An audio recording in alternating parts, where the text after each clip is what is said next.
Good morning friends. Capital સ્ટ્રક્ચરમાં આગળનો સમજોઈએ. અ company અને બ કંપની સરખું જોખમ ધરાવતી સમાન ધંધામાં છે. બંનેનો ચોખ્ખો કાર્યકારી નફો 2 લાખ છે. બ કંપની લીવરેજનો ઉપયોગ કરે છે અને મૂડી માળખામાં 10 લાખ રૂપિયાના ડિબેન્ચરનું સ્થાન આપે છે. જ્યારે અ કંપનીનું મૂડી માળખું માત્ર ઇક્વિટી શેરનું બનેલું છે. ઇક્વિટી મૂડીકરણનો દર અ કંપની માટે 11% છે, જ્યારે અહીંયા બ નહીં વ કંપની છે. વ કંપની માટે 12% છે. એમએમ અભિગમ હેઠળ નીચેના પ્રશ્નના ઉત્તર આપો. જો આ એમએમ એપ્રોચનો સમ છે. એમએમ એપ્રોચના સમ મોસ્ટલી નથી પૂછાતા એમએમ અભિગમના, પરંતુ તો એ આપણે કરી લેવાના કે બંને કંપનીઓનું ઇક્વિટી મૂલ્ય શોધો. એટલે કે આપણે જેવી રીતના ઇક્વિટી મૂલ્ય શોધીએ છીએ એના પ્રમાણે એવી રીતના જ ગણવાનું છે. બંને કંપનીનું પેઢીનું મૂલ્ય શોધો તો પણ એવી આપણે ઇક્વિટી મૂલ્ય અને પેઢીનું મૂલ્ય બંને મળી જશે. મૂડીકરણનો દર, કોસ્ટ ઓફ ઓવરઓલ કેપિટલ કેવો ગોતવાનું છે. ત્યાર પછી એક રોકાણકાર બ કંપની, હવે પહેલાં આ ત્રણેય ગોતી નાખીએ કે ઇક્વિટી મૂલ્ય, પેઢીનું મૂલ્ય અને મૂડીકરણનો દર. તો ફર્સ્ટ જો કે બંનેનો કાર્યકારી નફો કેટલો છે? 2 લાખ રૂપિયા. એટલે કે ચોખ્ખી આવક કેટલી છે? 2 લાખ રૂપિયા. ત્યાર પછી વ કંપની છે એ લીવરેજનો ઉપયોગ કરે છે અને મૂડી માળખામાં 10%ના ડિબેન્ચર 10 લાખના છે. જો આપણે પેઢીનું મૂલ્ય, બજાર મૂલ્ય એના પ્રમાણે ગોતવાનું છે. એટલે કે 10 લાખના અમાં નથી, વમાં છે. એટલે કે 10%ના 10 લાખના એટલે કે 1 લાખ શું થયું? એનું વ્યાજ માઇનસ કરવાનું. પહેલાં જે રકમ મળે એને શું કહેવાશે? ઇક્વિટી શેર હોલ્ડર માટેની ચોખ્ખી આવક. અને 2 લાખમાંથી 1 લાખ જાય એટલે 1 લાખ. ત્યાર પછી મૂડીકરણનો દર કેટલો છે? અ કંપની માટે 11% અને વ કંપની માટે 12%. એટલે કે અહીંયા લખી નાખીએ 11% અને અહીંયા 12%. અહીંયા આન્સર જે મળે એને શું કહેવાય? ઇક્વિટીનું બજાર મૂલ્ય. એ કઈ રીતના મળે? જો ચોખ્ખી આવક એટલે એનઆઈ કહેવાય, મૂડીકરણનો દર એટલે કે કેઈ કહેવાય, કોસ્ટ ઓફ ઇક્વિટી, અને એનઆઈ એટલે શું કહેવાય? કે ચોખ્ખી આવક. ઇક્વિટીનું બજાર મૂલ્ય કઈ રીતના મળે? કે 2 લાખ ભાગ્યા 11%. તો એનઆઈ છેદમાં કેઈ. એટલે આવા સૂત્ર પણ શોર્ટમાં યાદ રાખવાના. ક્યારેક એક માર્કમાં પૂછાઈ શકે કે ઇક્વિટીનું બજાર મૂલ્ય કઈ રીતના મળે? તો કે એનઆઈ છેદમાં કેઈ. એટલે કે 18,182 અને 1 લાખનો 12% કરીએ એટલે 8,33,333.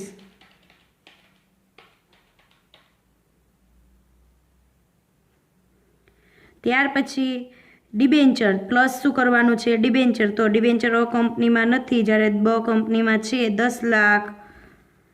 અહીંયા લખી નાખીએ પેઢીનું બજાર મૂલ્ય 18,18,182.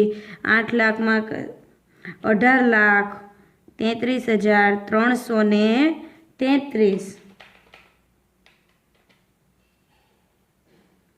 એને શું કહેવાય છે? પેઢીનું બજાર મૂલ્ય. એટલે જો ઇક્વિટીનું મૂલ્ય મળી ગયું આપણને અહીંયા. ત્યાર પછી બીજો ઓપ્શન શું કીધો? તો પેઢીનું મૂલ્ય. તો પેઢીનું બજાર મૂલ્ય પણ મળી ગયું. બંને કંપનીનો મૂડીકરણનો દર એટલે કે આપણે cost of equity find out કરવાનું છે. કઈ રીતના મળે? તો કે ચોખ્ખી આવક એટલે કે એનઓઆઈ છેદમાં પેઢીનું બજાર મૂલ્ય. આને શું કહેવાય? વેલ્યુ ઓફ માર્કેટ વેલ્યુ અથવા વેલ્યુ ઓફ માર્કેટ. તો એનઓઆઈ છેદમાં વીએમ ઇન્ટુ 100. આપણે આને ગુજરાતીમાં કઈ રીતના લખીએ? કે ચોખ્ખી કાર્યકારી આવક છેદમાં પેઢીનું બજાર મૂલ્ય ગુણ્યા 100. એટલે કે મૂડી પડતરનો દર.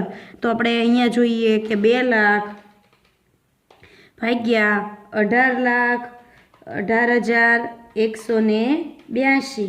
એટલે આપણને કેટલો મળશે? ગુણ્યા 100. એટલે કે 10.99. એટલે કે 11%. હવે અહીંયા જોઈએ વ કંપનીનું કે 2 લાખ ભાગ્યા ચોખ્ખી કાર્યકારી આવક 18,33,333 ગુણ્યા 100. એટલે એ મળશે 10.90%. અહીંયા 10.99 હતા, 11% કરી નાખ્યા તો પણ ચાલે, ન કરીએ તો પણ ચાલે. હવે શું કીધેલું છે કે રોકાણકારે બ કંપની કે જે લીવરેજનો ઉપયોગ કરે છે તેમાં ઇક્વિટી શેરમાં 20% રોકાણ કરેલું છે અને તેની આવકમાં જો અહીંયા 20% છે.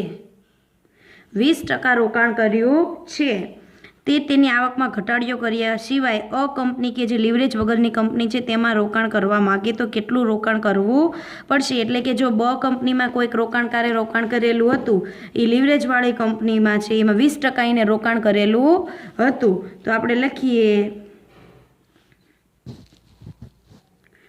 રોકાણકાર બ કંપનીમાં કે વ કંપનીમાં 20% હિસ્સો ધરાવે છે, 20% એનો ભાગ છે, તો એને ઇક્વિટીનું બજાર મૂલ્યના આપણે 20% જોઈએ. કેમાં ભાગ? ઇક્વિટી શેરમાં 20%નો ભાગ છે, તો ઇક્વિટીના 20% એટલે આપણે જોઈએ ઇક્વિટીનું બજાર મૂલ્ય આપણને કેટલું મળેલું છે. અહીંયા ઇક્વિટીનું બજાર મૂલ્ય બ કંપનીનું, આપણે જો વ કંપનીમાં એને રોકાણ કરેલું છે એટલે વ કંપનીમાં 8,33,333, તો ઇક્વિટીના 20% એટલે કે 8,33,333 ગુણ્યા 20%, એટલે એને કેટલું રોકાણ કરેલું છે? 8,33,333 ગુણ્યા 20%, એટલે એને 1,66,667 પોઈન્ટમાં આવે છે, પણ આપણે એક પોઈન્ટ વધારી દેવાનો. ઇક્વિટીમાં એનો કેટલો 20%નો ભાગ છે.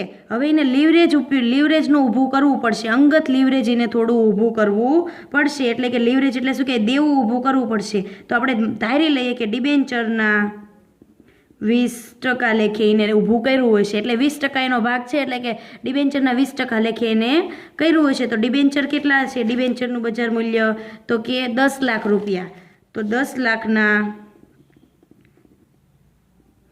20% એટલે કેટલું આવશે? 10 લાખ ગુણ્યા 20% એટલે કે 2 લાખ રૂપિયા. એટલે એને ટોટલ રોકાણ કેટલું કરેલું છે? 3,66,667. એને શું કરેલું છે? રોકાણની રકમ. એને વ કંપનીમાં કેટલું રોકાણ કરેલું હશે? તો કે 3,66,667. કઈ રીતના ખબર પડી? તો કે એ જો 20% હિસ્સો ધરાવે છે, એટલે કે ઇક્વિટી શેરના 20% હોય એની પાસે, ત્યાર પછી એને અંગત લીવરેજ ઊભું કરવાનું છે. આપણે ધારી લેવાનું છે કે આટલું અંગત લીવરેજ ઊભું કરશે, એટલે કે 10 લાખના 20% એટલે કેટલું થશે? 2 લાખ રૂપિયા. તો રોકાણની રકમ કેટલી થઈ એની પાસે? 3,66,667. હવે જો રોકાણ કરવા કેટલું રોકાણ કરવું પડશે? આમ અ કંપની રોકાણ કરવાથી કેટલી બચત થશે એ પણ જોવાનું છે. હવે એને કેટલી આવક થતી હશે? જો એને આટલું રોકાણ કર્યું છે 3,66,667, તો એની આવક કેટલી થતી હશે વ કંપનીમાંથી એ જોવાનું છે. તો ચોખ્ખી આવકના એટલે કે એનઆઈના 20% એને આવક મળતી 20% ભાગ છે, એટલે ચોખ્ખી આવકમાં ઇક્વિટી શેર હોલ્ડરની ચોખ્ખી આવકમાં 20% એને ભાગ મળતો હોય. ચોખ્ખી આવકના 20% લેખે કેટલી એને આવક મળતી હોય? ચોખ્ખી આવક કેટલી છે ઇક્વિટી શેર હોલ્ડર વ કંપનીમાંથી? એને વ કંપનીમાં અત્યાર સુધી 20% ભાગ હતો, તો એને 20%માંથી એને ભાગ મળતો હોય, તો કે 1 લાખમાંથી 20% લેખે એટલે કે 1 લાખના 20% એટલે એને કેટલી આવક મળતી હોય? 20,000.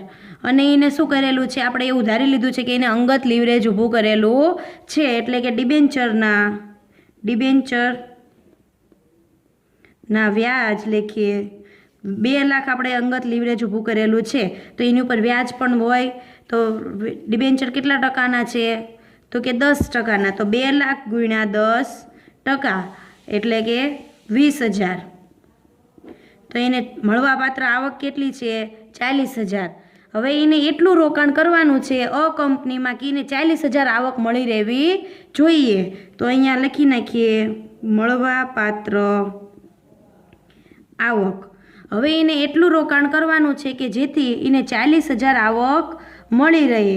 તો આપણે જોઈએ કે જો એને 40,000 આવક મેળવવા માટે એને મૂડીકરણનો દર કેટલો હતો? તો કે અ કંપનીમાં જો એને કેટલો મૂડીકરણનો દર મળે છે? 11% મૂડીકરણનો દર છે. તો જો આપણે અ કંપનીમાં કેટલું રોકાણ કરશું તો આપણે 40,000ની આવક મળશે એ આપણે જોવાનું છે. અત્યાર સુધી એને 40,000 આવક મેળવવા પાત્ર આવક છે, તો એ કેટલું રોકાણ કરશે અ કંપનીમાં? અત્યાર સુધી કઈ કંપનીમાં હતું? બ કંપનીમાં. હવે એ કેટલું રોકાણ અ કંપનીમાં કરશે કે એને 40,000 આવક મળશે? તો એ જોઈએ આપણે. જોઈએ કે 40,000 આવક મેળવવા કેટલું રોકાણ કરવું પડશે? તો કે 40,000 આવક મેળવવા કેટલું રોકાણ કરવું તો એ જોઈએ. તો જો આપણને અ કંપનીમાં મૂડીકરણનો દર કેટલો છે, એટલે કે વળતર કેટલા ટકા પાછું મળે છે? 11% પાછું મળે છે.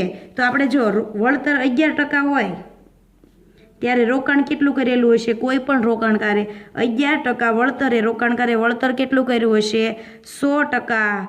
ત્યારે 100% રોકાણ કરે ત્યારે એને વળતરનો દર કેટલો મળે? 11. તો આપણે વળતર અત્યારે કેટલું જોતાનું છે? આપણે આવક કેટલી જોતાની છે? 40,000. તો 40,000 આપણે વળતર મેળવવું હોય ત્યારે રોકાણ કેટલું કરવું પડે? એટલે 40,000 આવક મેળવવા માટે આપણે રોકાણ કેટલું કરવું પડે એ જોવાનું છે. તો કે 40,000 ગુણ્યા 100 ભાગ્યા 11 એટલે આપણે ટોટલ રોકાણ કેટલું કરવું પડશે? તો કે 3,63,636. જો ફરીવાર કહું કે આપણે ચોખ્ખી આવકના 20% લેખીને 20,000 મળતા હોય ત્યાર પછી એને વ્યાજ લીવરેજ ઊભું કરેલું છે, એટલે કે 2,00,000ના 20% લેખે 20,000 એટલે કે ચોખ્ખી મળવાપાત્ર આવક કેટલી હોવી જોઈએ? 40,000. તો 40,000 આવક મેળવવા માટે આપણે કેટલું રોકાણ કરવું પડશે અ કંપનીમાં એ ગોતવાનું આપણને કીધું છે. તો અ કંપનીનો મૂડીકરણનો દર 11% છે. એટલા માટે આપણે જોઈએ કે વળતર 11% હોય ત્યારે આપણે રોકાણ 100% કરીએ ત્યારે આપણને 11% વળતર મળે. તો 40% આપણે 40,000 આવક મેળવવી છે ત્યારે આપણે કેટલું રોકાણ કરવું પડે? તો કે 3,63,636. હવે આપણે જોઈએ કે આપણી પાસે રોકાણ માટે આવક કેટલી હતી? 3,66,667. આપણે વમાં કરી હતી, પરંતુ હવે આપણે રોકાણ માટેની આવક કેટલી છે? 3,66,667. રોકાણની રકમ કેટલી છે? 3,66,667 માઇનસ ખરેખર રોકાણ હવે કેટલું કરવાનું છે?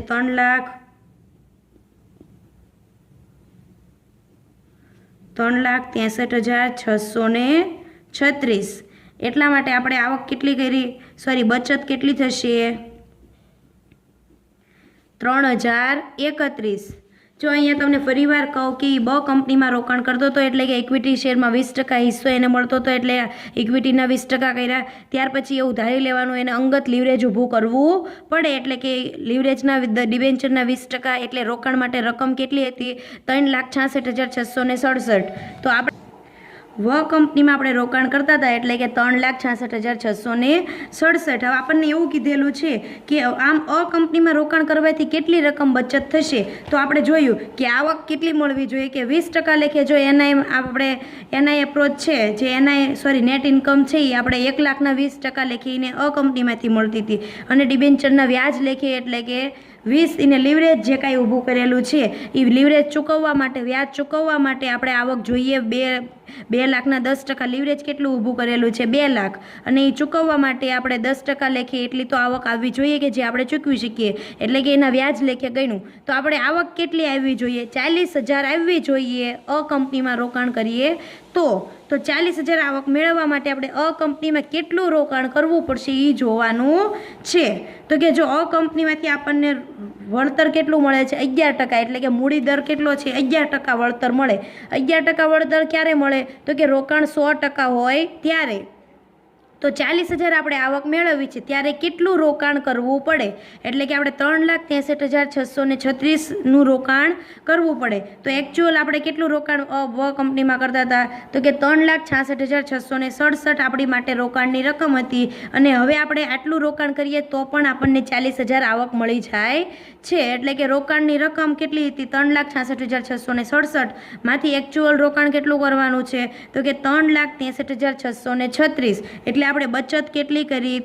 3,031. હવે જો આપણને આવક કેટલી? 40,000 એટલે આટલી ઓછા રોકાણે આપણને 40,000 આવક મળે છે. આવક 40,000 છે આપણી, આટલા ઓછા રોકાણે. હવે એમાંથી આપણે શું કરવાનું છે? વ્યાજ, જે કાંઈ વ્યાજ ડિબેન્ચર લીવરેજ દેવું ઊભું કરેલું છે એના ઉપર વ્યાજ ચૂકવી દેવી. વ્યાજ 20,000. એટલે આપણને ચોખ્ખી આવક કેટલી મળશે? આવક કઈ કંપનીમાંથી? અ કંપનીમાંથી ચોખ્ખી આવક કેટલી મળે? 20,000. જો આપણે જોયું કે વ કંપનીમાંથી પણ કેટલી આવક મળતી હતી? 20,000. અને અ કંપનીમાંથી પણ કેટલી આવક મળે છે? 20,000. પરંતુ અ કંપનીમાં 3,63,636 આટલું ઓછું રોકાણે આપણને ચોખ્ખી આવક 20,000 મળે છે. જ્યારે આપણને બ કંપનીમાં શું હતું કે 3,66,667 રોકાણ કરતા હતા ત્યારે આપણને આવક 20,000 મળતી હતી. આવી રીતના આ સમ ગણવાનો છે. આ સમ એક્ઝામમાં મોસ્ટલી ઓછો પૂછાય છે, પરંતુ આપણે તેમ છતાં કરી લેવાનો છે.